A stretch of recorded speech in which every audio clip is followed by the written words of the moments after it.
Makes me feel like a big time farmer. My pickup is in getting fixed. That's something that absolutely boils my blood. You offer you a cup of tea? No, he hasn't yet, but I'm fine thanks. I had one no long before I left. So I suppose we better ask, what is this here?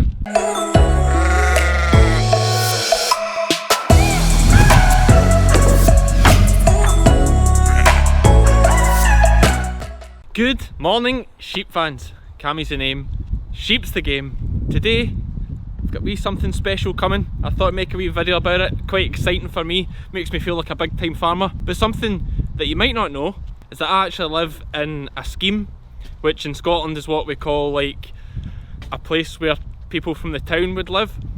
So it's a little scheme, not that little, in Kilmarnock, right next to a golf course. So it sounds like it's really nice. One of the great things about it though is I'm only half a mile as the crow flies from my mother's house, which is where the most of my sheep are kept. So it's ideal. I get my own wee space and she's got her own space, and it's not so far to go when I've got to get some work done. Obviously all my trailers and other things are kept there as well, all my equipment, the dogs stay there. But today my pickup is in getting fixed. It's a Nissan Navara. Has anyone else had this? It's like none of the lights are working. So I've got a tail light and two headlamps and no bright lights, no side lights. So it's not ideal. Get pulled over by the cops the other day and got a little VDRS thing, which basically is a thing means that I have 21 days to get it fixed. So it's in today to get fixed. It also goes through a tank of AdBlue for every tank of fuel. So there's some problem with a sensor as well. They're quoting something like £1,000 to get it fixed. So that'll be a laugh. I'll let you know how I got on with that. It is a second hand pickup that I bought. These are the risks you take. It has been doing that since I got it, but obviously I wait like 8-9 months before I actually go back to the garage and say there's a problem with this, and that's when they say, Cammie, there's only 6 months warranty, you just need to pay for it. So it is what it is. We don't, like I'm always saying, you win or you learn, and I'm learning. A good rule for life though that I always follow: don't worry about the things that you can't do anything about. Like, it's done now, it's damaged, it's going to cost a bit of money. No point worrying about it or getting worked up. Better to focus on the things you can control. So, they do foot golf here as well. That's where you like kick a football and then, yep, I'm sure you've worked that out. So, because my pickup is in the garage, I'm walking it over to my mum's just now. I've got someone coming with a new piece of equipment that I've bought that I'm looking forward to show you. Some of you will be like, Cammie, that's great, thanks for showing you. Other people will be just thinking, Cammie, that's not why I come here. I come here for the sheep. But it's the winter, we're mixing it up. It's a lovely winter's day, and by that I mean it's dry. It's pretty cold and breezy, but at least it's dry. It's actually quite a good chance to talk to you guys when I'm not just rushing about like I usually am. So I'd just like to say thanks to everyone that's subscribed so far. Different class. It's really amazing how the numbers are growing, and I appreciate it. And enjoying it, of course. We're just at the tail end of November here just now. When you really think about it, that's only like coming to the end of autumn. If we count December, January, February as the winter, we're not even into winter yet, and the grass is fairly been ate up. Oh, and here's my sheep.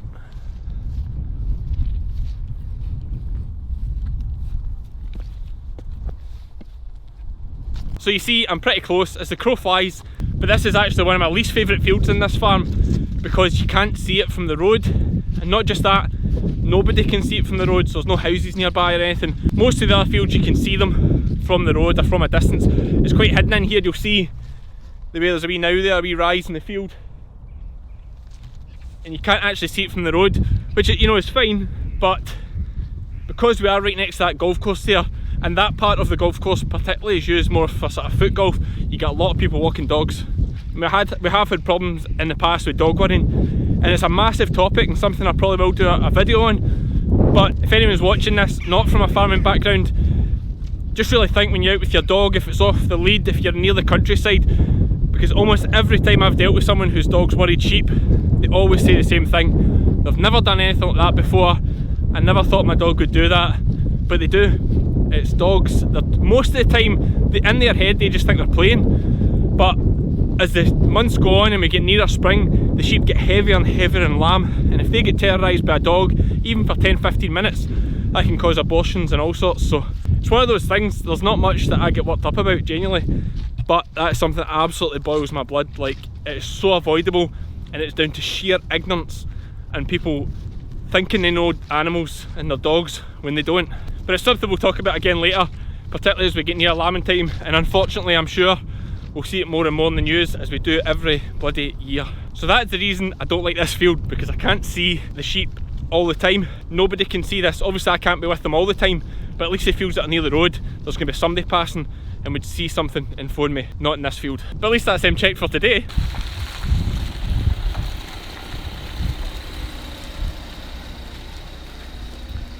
So I made it safely across, walked over here to my mum's to see this new gadget. It's maybe too big to be called a gadget, but this new piece of equipment that I've purchased to try and improve things and improve the way I work. And you'll see just in a second what that is, and I'll explain how I'm hoping it's going to help me. Here it is here. We're with Stephen Gilmer from Jet Clean Industrial Cleaning Equipment. That's a Kilmarnock based company. Well, you're based in Kilmarnock, I believe. Yeah, which probably comes under the branch of Kilmarnock. It's a local company who supply all sort of cleaning equipment. In fact, better yet, Stephen, what do you supply? Mainly pressure washers, but we also supply industrial vacuums, floor cleaning equipment, scrubber dryers and sweepers, and the odd domestic machine as well. Okay. And we supply a lot to farmers? Aye, we do a lot of work with farmers. We're Yep. based on a farm, based in Highline Muir Farm at Comlore.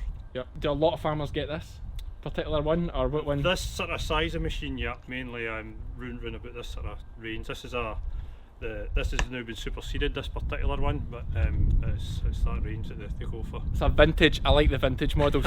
So I suppose we better ask, what is this here? What is this we've got It's a here? Nilfisk Alto Neptune 528 X2 Perfect. pressure washer, hot Perfect. and cold pressure washer. Ideal. So obviously, as you say, hot cold pressure washer, does it run on diesel or? Your diesel fires your burner, and you run the machine plugged into a main supply to operate the electrics, the motor and the electronics. No, obviously I've bought this. This is a second-hand one, in case you can't tell that looking at it. It's obviously done a little bit of work, but apart from that, it's all working perfectly. It's all fully serviced before I got it. So, and it comes with a 3-month warranty as well, which is ideal for anything going wrong. This machine here cost me £800. Now, new, this would roughly be around, although there's a newer model now, when these were new, they'd be roughly around 2,400, something around that. There's You know, models to suit all budgets. yes, there's models to suit all budgets. So I foolishly said to Stephen, listen, I'm thinking max I'll spend £800, and he says, well actually, I've got one here that's £800. I should have started at 6, but yeah, no, you see me right here, this is a good pressure washer. I've actually used this one before because the farm that I rent here, I don't rent the farm, the ground that I rent on this farm here, where my mum stays, they have the same pressure washer, so I've actually used it quite a few times. Stephen supplies that one as well, so when he said that we have the same one in stock, would you like that? I says, perfect, bring it up, we'll get it done. I'm no expert in pressure washers, but let's get this thing unwrapped and get a look at it, see what it can do. This has went to cold. Build up pressure. Then on to hot. Adjust your temperature with the thermostat. Aye, so your fuel's in there, that's your chemicals I was saying. That's your exhaust. Don't cover that always, unless you're not using it. If you're sitting out in the rain, you're not using it. Something on the top of it. But something on top of that, you run it up, it's going to cause problems. That there, if you were in a hard water area, you put some water softener or something in there, but about here we very rarely need to bother with that. Okay. Is this not a hard water area? This is a soft water area. Soft water area. What would that? I'm just another. I have heard of it actually, because when you're dipping sheep, if you're purling them and culling them, there's a thing on it that tells you if it's a hard water area, you should put some soap in first before you do it. It's the only time I've ever heard of it. But what would a hard water area be? Lime scale in the water, where you would get deposits inside of your kettle. If you're boiling your kettle, and it would get thick with lime scale. Right, that's how you'd know it's a hard water area. Aye. Do you know a hard water area? Do I know? Aye. Do you a know lot one? of farmers use their own boreholes. A lot of the time, that's hard water. Down south of the borders normally hard water. There are patches up here, but in the main we're soft water. So mains water here is usually soft water. Soft, aye. Aye, right. Interesting. That's quite interesting. Some of you might not have known that. I certainly didn't know it. Something new every day, Cammy. See, that's sitting there in standby. So. You offer you a cup of tea? No, No, he hasn't got- yet, but I'm fine, thanks. I had one no long before I left. You have a cut of tea if you want. You want a cut of tea? No, no, I'm alright, thanks. Honestly, Sure? thanks very much. Doing a wee Don't know demo. if you caught that, but it's quick release in the gun. Pull the front end back there, and the bearing just fits in, and then it snaps in. Beautiful. Same with the lance.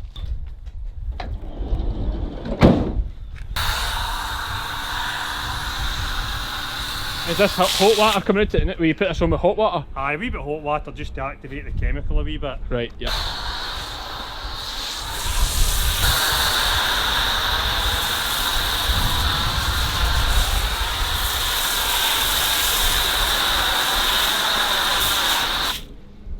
Just like that.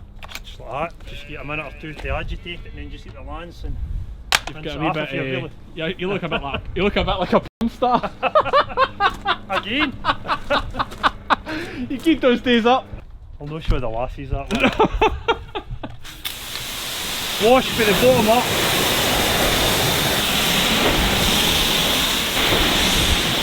And then rinse for the top down.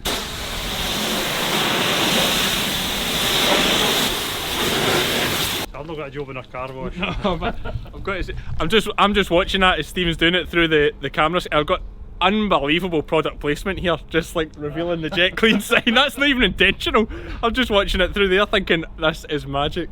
Okay, so that's me and you guys had a tutorial here from Stephen at Jet Clean. Now I'm going to get the trailer up. This is going to be the next day because my pickups aren't getting fixed like I said. So tomorrow I'm going to get the trailer up, but to you guys it's going to be like literally in the next 10 seconds once I finish speaking very quickly and say absolutely magic here from Stephen. As we heard at the start there, it's a second-hand pressure washer, fully serviced from Jet Clean. 3 months warranty, but obviously it's one of those awkward ones where I know Stephen quite well, so if something goes wrong I'm sure he'll just fix it for me anyway. Anyway, absolute pleasure, and a great back kit to have now. My main thought with this was for the scanning trailer, for biosecurity and stuff. If I finish at nights and maybe never got a washout at the last place, I can give the scanning trailer a good washout, use that foamer, get some disinfectant in it and keep the job right and get it properly washed out, keep on top of things.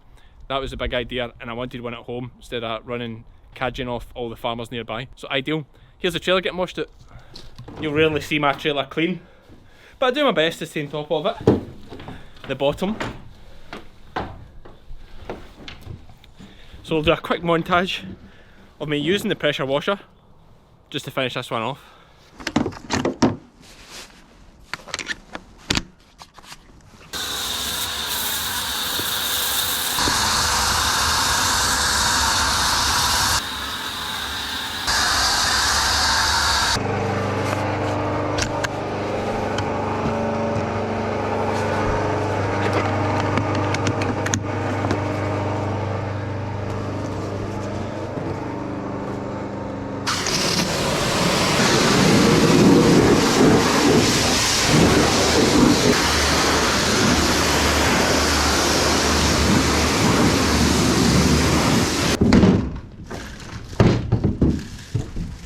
Spotless. That's the end of another one, guys. Information for Jet Clean in the description. Thanks for watching. Click the subscribe button, give it a thumbs up. We'll see you for the next one. You don't actually get, you know, it's not that exciting. How you doing, alright? YouTube, this is the modern day thing. But you have to bear in mind that it is Kilmarnock